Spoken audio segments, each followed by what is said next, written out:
ផ្ទះស្ថិតនៅបលៀនដេជូបាទស្អាតណាមានស្រះទឹកស្អាតមែនទែនបងប្អូនទេសភាពនៅនេះក៏ស្អាតអាចមកកំសាន្តហូបអីនៅផ្ទះស្ថិតនេះបាន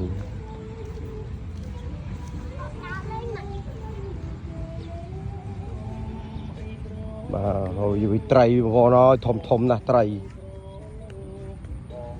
ណាអូវិត្រី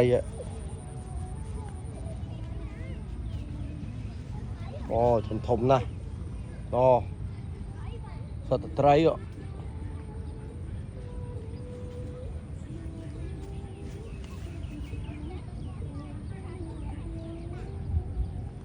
សត្វត្រីធំណាស់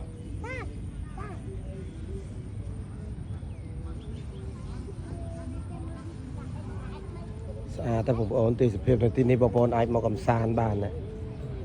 នៅក្នុងពលានតេជូ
ពិតជាស្អាត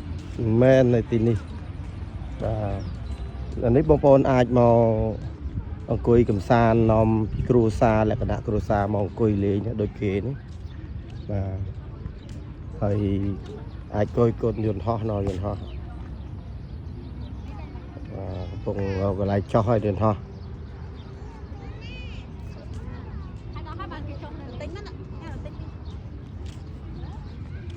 ស្អាតបងប្អូននៅទីនេះ